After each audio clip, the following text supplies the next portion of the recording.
Broncos country, this is insanity, man. This is insanity. You cannot be serious. You cannot be serious right now, guys.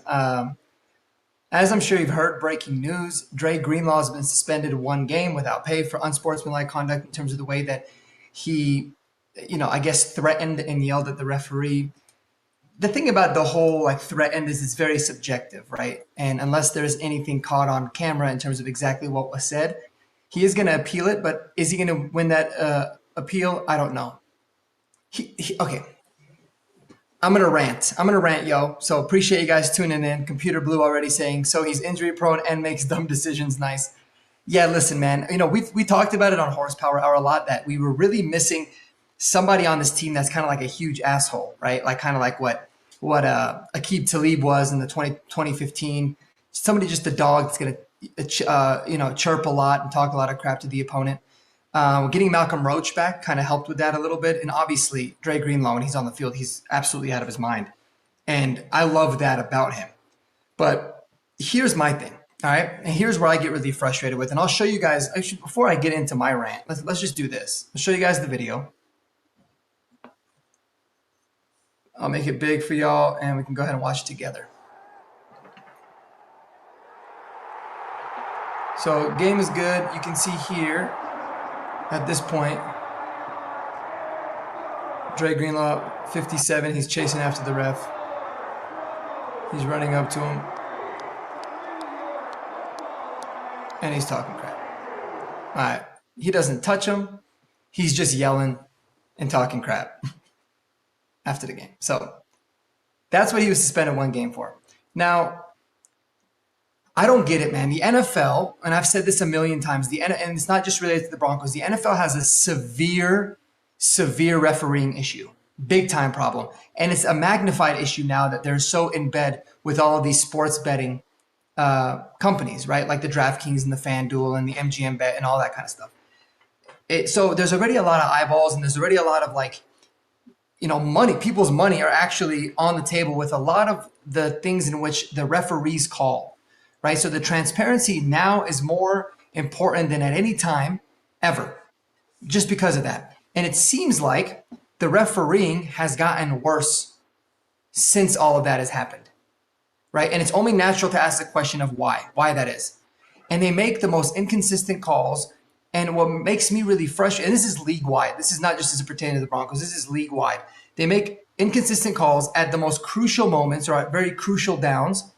And there's such an easy fix for all this in this era of technology, and they're doing like virtual measurements now, but they're not utilizing the resources to the right way of being able to make calls consistent. And so everything just becomes very subjective, and it's very frustrating. It is. Yesterday's game was a really good example of that with a lot of things that happened, especially late in that Broncos game, right? But it happens across the NFL. You talk about with the Chiefs game last week against the Lions. I know I didn't really watch the game, but a lot of Lions fans were talking about that. And my thing is like there's zero accountability from any referee. They put out a little bit of a statement. They don't ever really face the media, and that's about it. And then everybody just forgets. You never hear about referees getting suspended for terrible calls that they're making or having vastly way more specific types of penalty calls than other referees, right? So it adds an entirely unnecessary element to the game. Eli Betts coming through saying replace the refs with AI already. Listen, you can never replace the human component entirely, but there's got to be ways that you can use AI to be able to make the right calls. We got sex robots. Can we get ref robots next? Yeah, I mean, that opens up an entirely different can of worms when you're talking about something like that, but they've got to be able to be like, hey, listen, we made this call, but it's pending until confirmation from the booth at New York or whatever to be able to make the call. And you could do it very quickly. But it's crazy because the second a player gets mad and a player wants to be able to get into the ear of a ref, they just throw a flag. And then now they have the ability, the flag, I understand, whatever, it's after the game.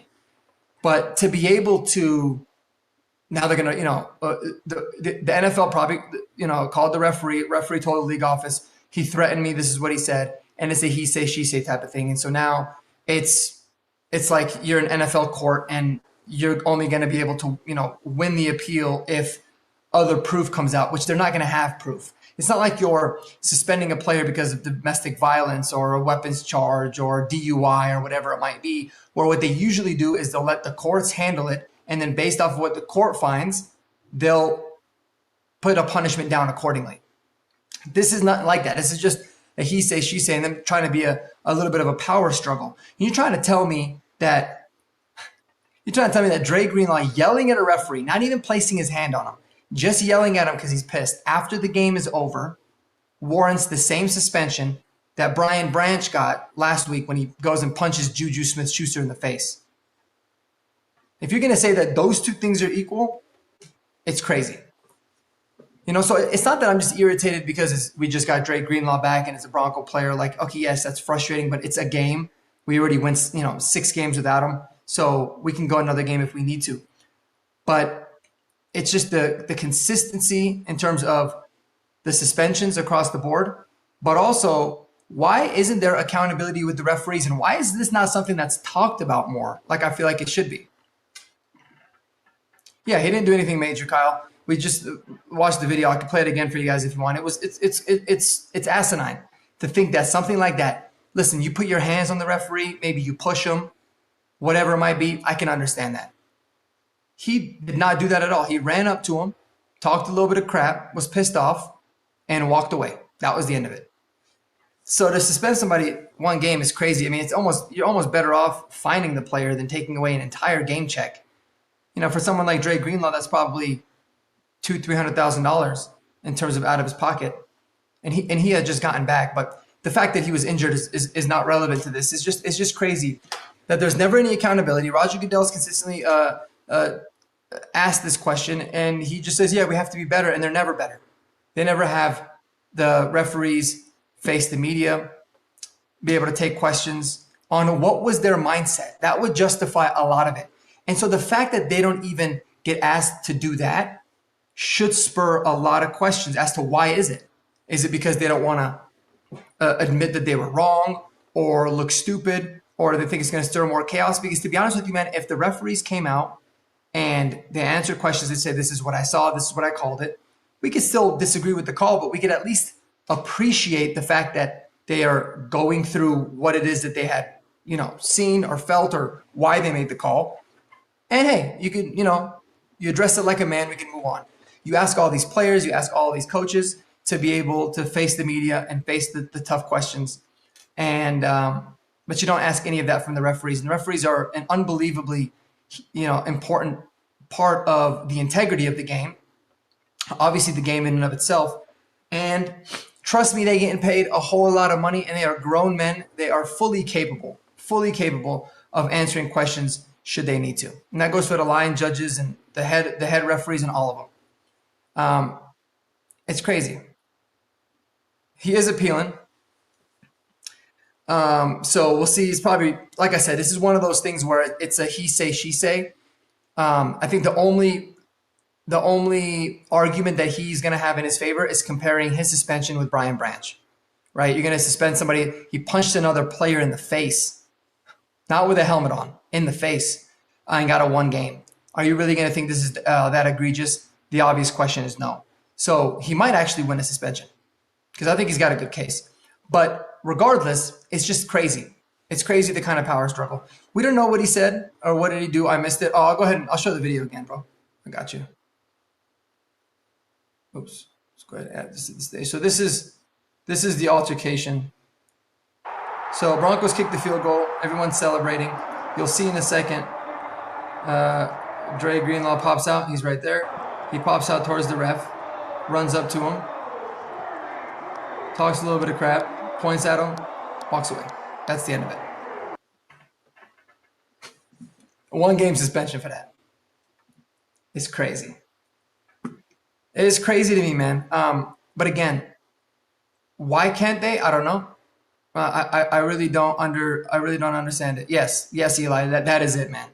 That is it. And Boston George makes a really good point. Like, the refs almost cheated Denver out of the game. Now, I'll tell you guys something. If the Broncos had lost yesterday, like let's say they didn't end up going down and getting the kick, but they lost because of that terrible call with Riley Moss. I'm always critical of the refs. I will be the first person to admit I am not one to shy away from blaming the refs. I don't really get the whole, like, I think it's petty. Like, no, you can hold the refs accountable if you think they did something wrong. I would not have blamed that for losing, because when you need to score 33 points to come back in a miracle win, there's a lot more problems that you had at that particular time than the ref. But let's just say that game was very, very competitive the whole time. It was an awful call. It was an awful call, and Sean Payton even knew it. And then they end up throwing the flag on him too. And it's like one of those where you're like, all right, discuss it. You always see after a pass interference call, you always see the refs huddle up and they talk about it. Maybe somebody from the New York office is like, dude, that's not pass interference. And they pick up the flag like normal. Very simple thing to do. But instead, they're making terrible calls at terrible times, right? Listen, you're going to miss holding calls. You're going to miss those kinds of things. I get it. But you can't make a call like that at that particular part of the game unless it's unbelievably obvious. And the best part is even if that was in the first quarter, it wasn't pass interference. It wasn't. And then there was a call earlier on Pat Surtain that was miserably bad, that Sean Payton even said, like, I know that call was wrong. So it's like, yes, there needs to be a time where these referees are held accountable. And if it takes, coaches like Sean Payton to run off the sideline and scream in their ear, or Dre Greenlaw to act the way that he just did after this game, that's what it's going to have to take. That's it. You have to understand how much of a trickle-down effect some of these calls have. It's not just about winning and losing. It's players' contracts, coaches' jobs, obviously the overall team success, so much. And in addition to that, you're representing a $1 billion brand in the NFL. So you have to be able to make sure that the integrity of the game remains intact when every commercial that you see is DraftKings, FanDuel, BetMGM, and that's all the sponsorships that you see in the stadium. It's just is what it is. It's crazy. It's a massive problem. A massive issue. When the NFL is literally sponsoring these companies to be able to give out, like, do this bet, do this parlay, we'll give you free money to bet, right?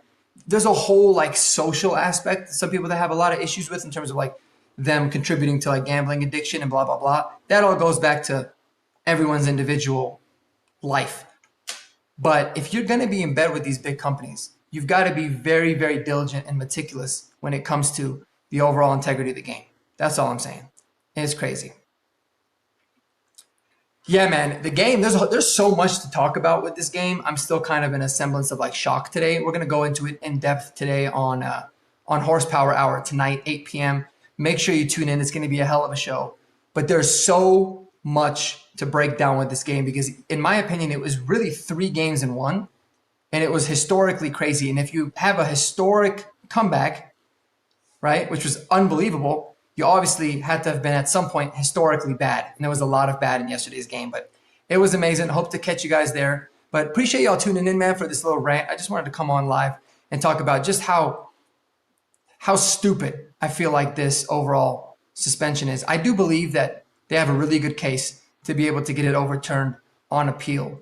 But what's the NFL going to do? Nothing. You're not going to hear nothing from the league office. They're not going to make any kind of public statement. It doesn't matter how much fans uproar, how many letters, teams, coaches, GMs write to the league office. There's just not going to be any kind of accountability. The least that they can do is get full-time referees that all they do is referee NFL games and review their calls and discuss why they made the calls, why they didn't make certain calls, so they can work on getting better. But instead, they just keep rolling out the same trash every single week. It's a problem in basically every single game. So it's an issue. Anyways, y'all in the comments have been dope. I appreciate y'all. Thanks for coming to my TED Talk. And catch us tonight, Horsepower Hour, 8 p.m. Go Broncos, baby. Peace.